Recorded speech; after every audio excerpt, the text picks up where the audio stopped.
The 2026 FIFA World Cup wrapped up on Sunday, July 19th, with Spain beating Argentina 1-0 in extra time at MetLife Stadium in East Rutherford, New Jersey. Ferran Torres scored the winning goal after Nico Williams headed the ball down to him, capping a tense final that also saw Argentina's Enzo Fernandez sent off for a second bookable offense. It was Spain's second World Cup title. For Argentina and Lionel Messi, the tournament ended without the trophy. But a lot of the conversation afterward wasn't about the football. It was about President Donald Trump's role in the closing ceremony and about how crowds reacted to him throughout the tournament. Trump attended the final alongside First Lady Melania Trump and FIFA President Gianni Infantino, watching from a suite overlooking the field. Right after Jennifer Hudson finished performing the national anthem, broadcast cameras cut to Trump in his box. According to multiple outlets, the crowd's reaction shifted quickly from applause for Hudson to loud booing as Trump appeared on the stadium's video screen. The broadcast stayed on the shot for only a few seconds before cutting to an aerial view of the stadium, though the booing remained audible even after the cut. A White House pool reporter, HuffPost's SV Date, reported specific sound level figures for the moment. Ambient crowd noise was site index equals 3-1, about 78 decibels before the booing pushed Vancouver, where a crowd watching the broadcast on a big screen could also be heard booing when Trump appeared on their feed. Vancouver had hosted World Cup matches earlier in the tournament, though it wasn't a host city for the final. This wasn't the first time it happened this year either. Reporters covering the event noted it was at least the second time in recent months that Trump had drawn a Jumbotron booing reaction at a major sporting event. He'd also received a mixed reception, including some boos, when he attended an NBA Finals game and the FIFA Club World Cup final the previous July. After the match, Trump joined Infantino for the trophy presentation, an arrangement FIFA had confirmed weeks earlier. Historically, the World Cup trophy has usually been presented by the sitting FIFA president alone. Infantino handled the honors solo at the 2018 and 2022 finals.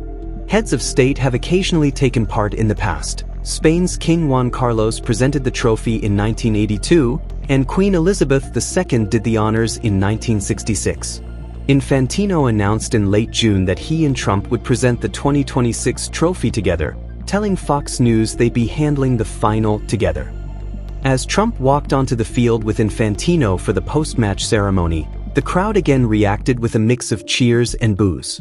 Reports vary on how pronounced the jeering was. Some described it as clearly audible over the stadium's music, while broadcast audio reportedly captured only part of it, leading some observers to suggest network sound levels had been adjusted. Trump and Infantino presented the trophy to Spain's Rodri, who also received the tournament's Golden Ball award as its best player. After the presentation, as Spain's players began celebrating and hoisting the trophy, Trump remained on the stage and was briefly included in the team's celebratory photo.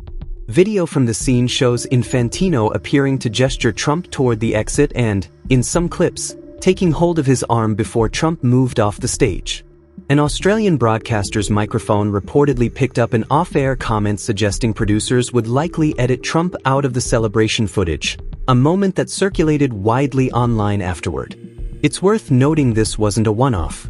A similar sequence played out almost exactly a year earlier, in July 2025, when Trump presented the FIFA Club World Cup trophy to Chelsea after their win over Paris Saint-Germain, also at MetLife Stadium. He was applauded arriving with Melania Trump, booed when shown on the Jumbotron during the anthem, and again stayed on the stage during the team's celebration, taking part in photos with players who appeared somewhat bemused by his presence, according to contemporaneous coverage. He later called that crowd tremendous and told reporters at Joint Base Andrews they'd had a great time. Some of the online conversation around the World Cup also referenced an earlier appearance by Infantino in the trophy, not the World Cup final trophy, but the FIFA Club World Cup trophy, at the White House. On August 22, 2025, Infantino brought the trophy to the Oval Office, where Trump, joined by Vice President J.D. Vance, held it up and asked Infantino, "Can I keep it?" He then added that the White House wasn't giving it back. Infantino responded that only FIFA's president, heads of state, and tournament winners are typically allowed to touch the trophy, adding that Trump, as a winner, could touch it too. That trophy has in fact remained on display in the Oval Office since it was delivered that spring, visible in the background of subsequent White House meetings, including one with the Italian club Juventus in June 2026. FIFA later confirmed the trophy on Trump's desk is a replica, not the original, which stays with FIFA and travels for official ceremonies. The exchange became a widely shared clip well before the World Cup final and was referenced again by commentators discussing this past weekend's ceremony. Trump and Infantino have appeared together repeatedly over the past year and a half. Infantino awarded Trump the inaugural FIFA Peace Prize, a newly created award, during the World Cup's final draw ceremony at the Kennedy Center in Washington on December 5, 2025. FIFA also opened an office in Trump Tower in New York ahead of the tournament. Financial disclosures released this month showed Infantino had given Trump roughly $15,000 worth of tickets to last year's Club World Cup final. The relationship has drawn some outside scrutiny. 50 members of the European Parliament reportedly sent FIFA a letter this month pressing the organization to address an ethics complaint related to the Peace Prize award, raised by an advocacy group focused on labor and political repression issues in global sports. Trump has also periodically intervened in tournament-related matters. During the World Cup itself, he was reported to have personally contacted Infantino after a red card was issued to Team USA player Folarin Balogun. The suspension was subsequently overturned. This was the first World Cup held under FIFA's expanded 48-team format, up from 32 teams in Qatar in 2022, and the first co-hosted across 3 countries, the United States, Mexico, and Canada. It ran from June 11th through July 19th, spanning 104 matches. He presided over the December draw ceremony at Washington's Kennedy Center, where he received the Peace Prize alongside Mexican President Claudia Sheinbaum and Canadian Prime Minister Mark Carney, who each drew ceremonial spheres for the group stage.